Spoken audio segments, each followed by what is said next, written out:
بسم اللہ الرحمن الرحیم اللہم صلی علی محمد وآل محمد۔ ہم آپ کو رمضان کے سماں کی 7ویں روزے کی ٹرانسمیشن میں خوش آمدید کہتے ہیں۔ پروردگار نے اپنی پاک کتاب میں یتیموں کے حق کے حوالے سے بار بار خبردار کیا ہے۔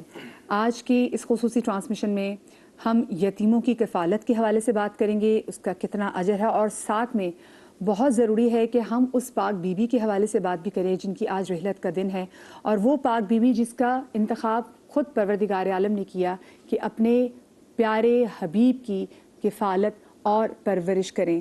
میں بات کر رہی ہوں جناب فاطمہ بنت اسد کی کہ جب وہ دنیا سے رخصت ہوئیں تو خود نبی پاک صلی اللہ علیہ وآلہ وسلم سرکار دو عالم نے خود اپنے ہاتھوں سے اپنی پیاری ماں کو قبر میں اتارا اور بار بار کہا کہ یہ میری ماں ہے، بار بار کہا یہ میری ماں ہے، انہوں نے محبت کا اظہار کیا۔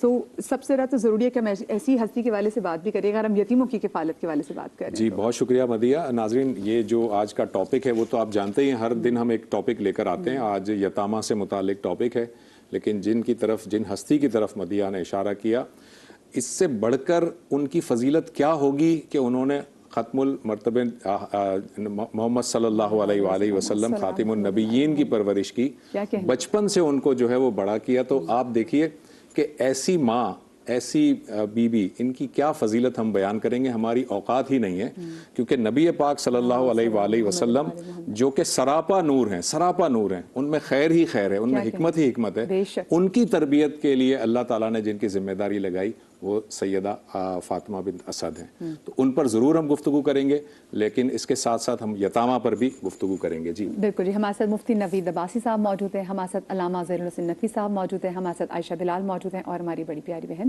جویریہ سلیم بھی ہمارے ساتھ موجود ہے۔ اور سب سے پہلے تو سوال مفتی صاحب ہم جناب فاطمہ بنت اسد کے حوالے سے آپ سے پوچھیں گے کہ آپ ہمیں بتائیں ان کا کردار، کہ اتنی پیاری انہوں نے پرورش کی، اور نہ صرف یہ کہ انہوں نے ان کی پرورش کی جو نبی کے محافظ ہیں مولا کائنات، انہوں نے ان کی بھی کتنی پیاری پرورش کی۔ نحمد صلی علی رسول الکریم، اما بعد، بسم اللہ الرحمن الرحیم۔ دیکھیے، قرآن مجید برہان رشید نے یہ بات ارشاد فرمائی، الم یجد کا یتیما فآوہ، حبیب ہم نے آپ کو یتیم پایا تو ہم نے آپ کو جگہ دی۔ تو وہ جگہ کون سی ہے؟ یعنی دیکھیے، نبی اکرم صلی اللہ علیہ وآلہ وسلم کے دادا جان کا وصال ہوا تو آپ نے جاتے جاتے وصیت کی اپنے پیارے بیٹے جناب حضرت ابو طالب کو کہ اب میں آپ کی سرپرستی میں دے رہا ہوں محمد صلی اللہ علیہ وآلہ وسلم کو۔ اور انہوں نے پرورش کیسے کی ہے؟ جناب سیدہ فاطمہ بنت اسد، انہی آیات میں آگے چل کے یہ کہا گیا نا کہ فَأَمَّا الْيَتِيمَ فَلَا تَقْهَرْ، یتیم کو جو ہے نا وہ نہ جھڑکو، وَأَمَّا السَّائِلَ فَلَا تَنْهَرْ، سوال کرنے والوں کو نہ ڈانٹو۔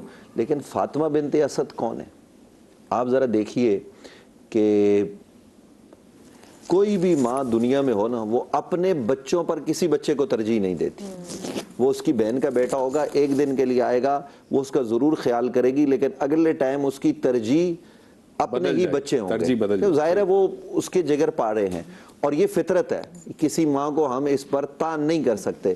لیکن میں قربان جاؤں جناب سیدہ فاطمہ بنت اسد کی عظمت پر کہ رسول اکرم صلی اللہ علیہ وآلہ وسلم گھر میں موجود ہے، اور دیکھیے نبی علیہ السلام یتیموں کے والی بن کر تشریف لائے۔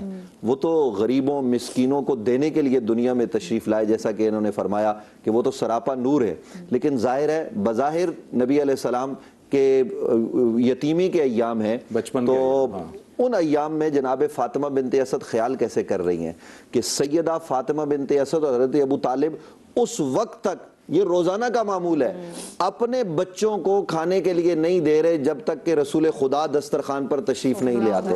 اور میں آپ کو یہ بات عرض کر دوں کہ صبح صبح عرب کا یہ کلچر تھا کہ بچوں کو بھوک ہوتی تھی، تو جناب مولا کائنات تو دسترخوان پر موجود نہیں ہے، ابھی ولادت نہیں ہوئی، لیکن حضرت ابو طالب کے دوسرے بچے موجود ہیں اور آپ کثیر العیال ہیں۔ اور یہی وجہ ہے کہ بعد ازاں جناب حضرت عباس نے نبی علیہ السلام سے جب مشاورت کی کہ یہ کثیر العیال ہیں تو ان کے بچے ہم لے لیتے ہیں، تو جناب مولا علی نبی علیہ السلام کے حصے میں آ گئے، وہ ایک الگ بحث۔ لیکن جب نبی علیہ السلام دسترخوان پر موجود ہیں اور بچے کھانے کے لیے ہاتھ آگے بڑھاتے ہیں تو ماں اپنے بچوں کے آگے آ جاتی ہے کہ بیٹا پہلے تم نہیں، پہلے رسول اللہ، اور وہ سیدہ فاطمہ بنت اسد کہ جنہوں نے شیب ابی طالب میں ایام گزارے. آج ظلم کا بڑا تذکرہ ہوتا ہے، فلاں مقام پر ظلم ہوا، فلاں مقام پر ظلم ہوا. جو نبی علیہ السلام کی ذات پر شیب ابی طالب میں مظالم ڈھائے گئے، ان مظالم کو برداشت کرنے کے لیے کون لوگ سامنے تھے؟ نبی علیہ السلام کی ڈھارس بندھانے کے لیے یا تو آپ کو خواتین میں جناب سیدہ خدیجہ نظر آئیں گی یا جناب فاطمہ بنت اسد نظر آئیں گی. اور فاطمہ بنت اسد وہاں پہ بھی اپنے بچوں پر ترجیح دے رہی ہیں اور کہہ رہی ہیں حضرت ابو طالب سے کہ اگر کوئی چیز پک رہی ہے، پکڑا کیا ہوتا تھا کہ جانوروں کی، حلال جانوروں کی کھال، درخت کے پتے وہ اور درختوں کے پتے، یہ چیزیں. اور اگر وہ بھی آئی یا جناب سیدہ حضرت فاطمہ بنت حضرت سیدہ خدیجہ کے رشتہ داروں نے کوئی چیز بھیج دی خفیہ طریقے سے پہنچ گئی تو وہاں بنی. اب نبی علیہ السلام تو اللہ کے نبی ہیں اور نبی علیہ السلام اپنے اوپر ہر ایک کو ترجیح دے رہے ہیں کہ سب کو دو، میں بعد میں دیکھ لوں گا. لیکن وہاں فاطمہ بنت اسد ماں کا کردار ادا کرتے ہوئے نظر آتی ہیں. وہ کہتی ہیں نہیں، پہلے رسول اللہ کو دیا جائے گا. تو دیکھیے، ہمیں اگر آج نبی علیہ السلام کی سیرت ہمارے لیے نمونہ ہے تو نبی علیہ السلام کے بچپن کو دیکھیے کہ حضور علیہ السلام کے والدین نہیں ہیں موجود تو سیدہ فاطمہ بنت اسد والدہ بن کر پرورش کر رہی ہیں اور بچوں پر ترجیح دے رہی ہیں. اس لیے قرآن مجید فرقان حمید نے جا بجا کہا یتیموں کے حقوق ادا کرو، کیونکہ یتیموں کے حقوق غصب کیے جاتے ہیں. اور یہاں ہمیں سیرت سیدہ فاطمہ بنت اسد کو دیکھیں گے تو ہمیں سمجھ میں آ جائے گا کہ یتیم کے ساتھ برتاؤ کیسا کرنا ہے. جی علامہ صاحب، ویسے یہ جو مدیہ نے ٹاپک سیلیکٹ کیا نا، یہ دونوں ٹاپک بیسیکلی کنیکٹڈ ہیں. یتامہ کی کفالت بھی اور پھر حضرت فاطمہ بنت اسد جو ہے ان کا کردار دیکھیں، وہ یتیموں کے حوالے سے بالکل کنیکٹڈ ہیں. میں اس حوالے سے چاہوں گا گفتگو فرمائیے. اعوذ باللہ من الشیطان الرجیم، بسم اللہ الرحمن الرحیم، اللہم صلی علی محمد و علی محمد وعجل فرجہم شریف. اس میں کوئی شک نہیں ہے کہ دونوں موضوعات جو ہے نا وہ کنیکٹڈ ہیں. میں یہاں سے شروع کروں گا کہ پروردگار نے وہ ہستی کہ جسے لولاک لما خلقت الافلاک، یعنی جسے وجہ تخلیق کائنات بنایا، اس کو بھی یتیم پیدا کیا ہے، محمد ابن عبداللہ صلی اللہ علیہ وآلہ وسلم. اور ان کو نبوت سے پہلے، اعلان نبوت سے پہلے یتیم عبداللہ کہہ کر بلایا جاتا تھا. اب ظاہر ہے جب یتیموں کی بحث آئے گی تو پھر ان کی پرورش کے لیے بھی کون سی آئیڈیل ہستیاں ہیں. بالکل ہستی نہیں، ہستیاں ہیں. یہ جو اشارہ فرمایا گیا اس میں اللہ رب العزت نے بی بی خدیجۃ الکبریٰ سلام اللہ علیہا کی طرف بھی اس کا جو ہے نا وہ اشارہ جاتا ہے، شاہد مصداق ملتا ہے. حضرت ابو طالب علیہ السلام اور بی بی فاطمہ بنت اسد سلام اللہ علیہا، یہ مادر علی ابن ابی طالب علیہ السلام ہے، لیکن معرفت رکھتے تھے، جانتے تھے، پہچانتے تھے. اور میں یہاں پر ایک دو باتیں عرض کرنا چاہوں گا چونکہ بعض اوقات لوگ جو ہے نا وہ اس پکچر کو سمجھ نہیں پاتے. یہ جانتے تھے، پہچانتے تھے، اس لیے جو ہے نا ان کے ایمان کے متعلق تو کوئی شک کیا بھی نہیں جا سکتا. حضرت عبد المطلب علیہ السلام دادا تھے جی، جب محمد مصطفیٰ صلی اللہ علیہ وسلم کی ولادت کی رات تھی جی تو جاگ رہے تھے. یہی نہیں ہے کہ صرف عیسائیوں اور یہودیوں کو پتا تھا کہ آج فاران کی چوٹیوں پر کیا نازل ہو رہا ہے، یہ بھی جانتے تھے کہ آج کیا ہونے والا ہے. تو رات کو جاگ رہے تھے تو انہوں نے دیکھا کہ آسمان سے ایک جو ہے وہ ستارہ ہے نور کی مانند، وہ وہاں سے چلا ہے. تو یہ خانہ کعبہ سے باہر نکلتے ہیں، اس کو فالو کرنا شروع کر رہا ہے. اور جب وہ ستارہ چلتے چلتے آتا ہے نا در آمنہ پر، سبحان اللہ، تو اصل بات کیا ہے کہ حضرت عبد المطلب نے پہلے جوتے اتارے ہیں اور پھر وارد صحن بی بی آمنہ سلام اللہ علیہا ہوئے، چونکہ جانتے ہیں کہ تعظیم محمد مصطفیٰ کیا ہے.